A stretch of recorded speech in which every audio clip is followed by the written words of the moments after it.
Good morning, good afternoon, and good evening, and welcome to another episode of OB Acres. Just wanted to put out a simple video on what I've been up to. Next, I got them on a show video before this. This is I think it's from a week or so ago. I got my grain header all done, the cutter bar. I'll show that. I'll show that after this. And I got it all calibrated, and I'm really tickled to death. I can't wait to try it because the header's never worked right since I've had it because they damaged it. But I got it all fixed up like new now. Now I'm working on the corn head, and the one problem I always had was this one. This, I guess, would be row number 1, I guess you'd call it. This one would plug up sometimes with corn stalks. It would not go down well. I stopped and I measured all these, and this one was a little tighter than the rest, so I just adjusted it down. You could adjust it down there in that bolt. You can see how much I moved it.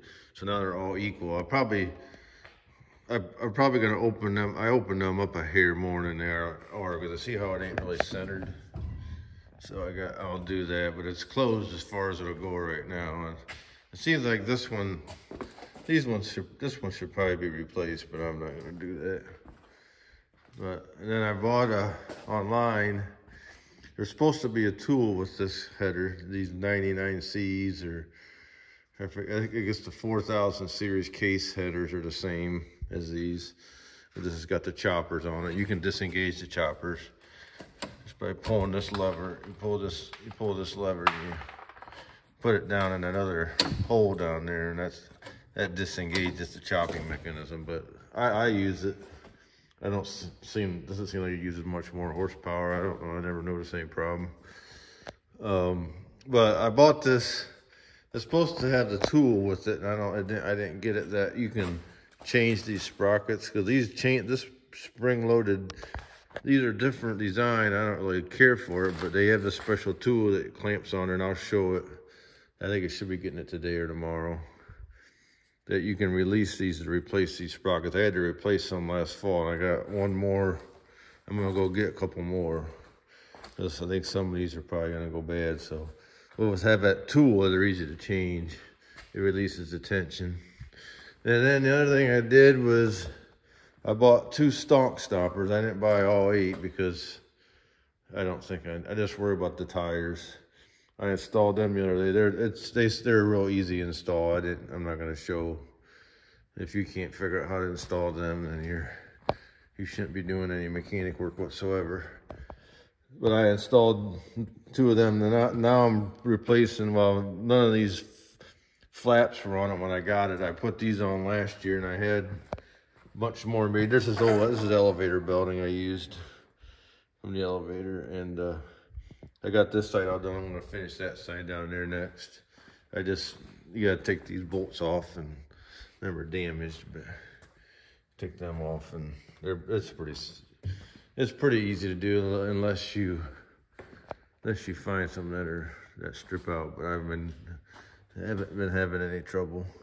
But I don't see these knives. I think they're decent yet. I checked them. I don't think they're wore that bad. It seems to work fine. It's just like that first one was a little too tight. So I might order some more blades. I got a couple extra blades. I think I'm gonna order some more in case I had one break the one year. You can feel it right away because it starts vibrating. It's out of balance. Then I gotta check the gearboxes. These are oil-filled gearboxes, but 2 of them leak.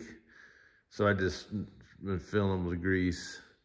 There's actually 2 separate gearboxes on each row. You got the chopper gearbox, and then you have the rolls gearbox. There's dipsticks in them, but like I say, 2 of them leak. You don't have to replace the whole gearbox probably. So I just been filling them with grease. That's what somebody had already done, and it seems to work fine. My John Deere just had grease in them. We just fill them with grease every year. So that's what I'm working on, and I'll show you a video of the header too. And I still got this tractor's probably I gotta order the parts, and then I'll be next, maybe try to replace that seal. As they don't leak yet. It's barely leaking, but I do want to get it fixed. And then, anyway, other than that, I've just been working on trying to keep one thing at a time. I get this done, and I'll probably work on the semi, get it serviced, and then get the combine in here. Start servicing that, ready for fall. And I tinkered around with the Massey some more. The air conditioner's still having problems. I don't know what. Oh, it's either the condenser or the expansion valve. I don't know. I'm not using it much more this year anyhow. But I'm ready to move on from that thing anyhow. So this is what I'm doing, and get this done. I think I'm happy with it then. Once I get that. So, but other than that, you're just getting ready for the sweet corn to come on. And there's Maxie up there. Maxie's been watching this. We have a box trap set in there, but we haven't been catching anything. And mice, I just wanted to, on the tail end of this video, I'd like to say, people that have trouble, we've always had trouble with raccoon getting in our sweet corn. Maybe because we have it up by the house this year, it's better. We had it along here earlier in the year too, and last year. But we set a box trap out and we caught one coon last year. This year we haven't caught any. But I think it's just the fact that Max runs up and through that. He runs through that sweet corn, and I think the coons smell him and they don't come in there.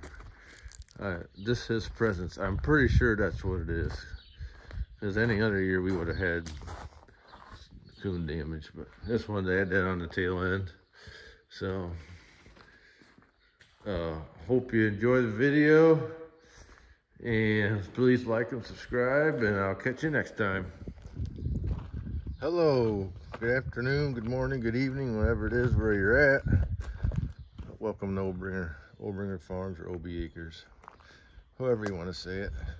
I am so happy right now I could cry. I was going to go in and kiss my wife, but she was vacuuming, so I have to wait till later. But I got my header all done. As the previous video, I completely rebuilt this cutter bar. As you can see, it's all brand new. Got these roller guides on, and they work really good. Just run real smooth, and I'm sure it'll cut like a champ. But I just think that's a really nice design, the way them work.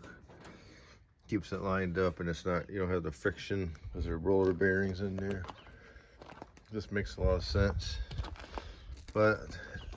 And this winter, if you watched my previous videos, I rebuilt these. Arms were busted, and this thing always, on this right hand side, a lot of these were broke, and on this right hand side it always shaved the ground and picked up rocks. Well, I finally got it calibrated. I had to adjust sensors, and I messed it up last fall big time. In some bad grass I was cutting for a buddy, and it busted the cutter bar and it broke a bunch of it. But I rebuilt this whole thing all winter. It's never worked right since I had it, because they busted it up at the dealership. And me being new to these, I didn't know much about them, but I've learned a lot. But I just calibrated and ran it across these rocks in this driveway, and this thing works unbelievably nice. It's staying off the ground, you know, that far, so it ain't gonna pick up rocks anymore. All the way. This side was always okay. That side never was. There's a lot of tricks to these. This is a New Holland 740 CF30, but it's exactly the same as the Case International's 3020 F's flexes. They call this a super flex. But I don't even think they even make these. They quit making them, I think, this year, last year, whatever. I don't think they make the auger head anymore. But they're pretty, you know, they were the newest thing they had out. But I put a bolt in here because this thing was all the way down, would go all the way down to the ground on the right, because there's not really a spring over here, so I wanted it the same height as that side over there. and that makes a difference, makes it work a lot better. Some guys I had the spring on here, but I couldn't keep it on, so I just put a bolt and that works good. You gotta adjust all them linkages. I gotta make sure I go back and tighten all them. You gotta, in the calibration screen, you gotta go in there and you make sure your voltages are in the correct range, and there's no really, you just gotta keep messing with it till it works pretty much. And then this side, there's a big spring on this side that adjusts your how much float you got on your cutter bar side. They made these in a double, with a double drive, which I think that would be a good thing, because that's get the 35 and the 30 and the 35 foot heads. A double drive would definitely be nice, but I got her working, and I'm so tickled that it'd just be nice to cut with something that works. I mean, I had it working for a couple of years, but it would always cut too close on that side, and it was hard to calibrate because I didn't realize them arms were all broke. I replaced like 5 or 6 of them arms. There's bolts inside there. If you look at my previous videos this winter, you'll see it. The torsion arm, there's a bolt underneath these feathering sheets, and they're notorious for breaking off. But the reason they broke up on this one is because they picked it up with a forklift or a telehandler. It didn't have a combine, and I think that's how they got busted. But I went through her this winter, and I put all new fingers on here that busted because it picked up rocks. I'm gonna get a couple more metal ones. I don't like them plastic ones, but I just ran it, and it runs like it really calibrates nice. I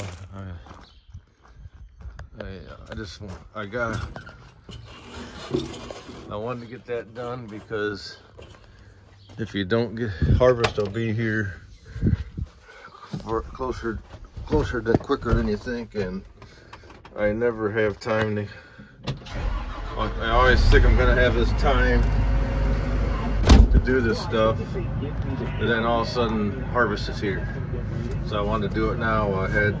It took me a long time. It took me a week or so to do that cutter bar. Then I spent days trying to get this thing calibrated before, and I would get it, but it was always a pain and I think it was because them things were busted, and I didn't know that. So if I go to, you go to diagnostics, if anybody's seen these, you go to the parameter you want with the header, and if you go to, what do I say, header height sensor, and go to the left sensor, and go to graph, you can see on the left side you want it around 4.5, I guess, and I thought you wanted it in that range, and it was too low. And then on the right side it's the opposite. For whatever reason, on the right side it's the opposite, and it's steady. You gotta have it above 0.3, and I have it like it's at 1.4 now. It was at 0.3, but when I put that bolt in, it brought it up a little bit to 1.4. Then when you let it down, it'll go all the way to, you don't want it to go above 4.5, I think, or 4.6, whatever that is. But I don't care, it works, that's all I know. I can show you real quick. I had the cutter bar, I did hook the cutter bar up.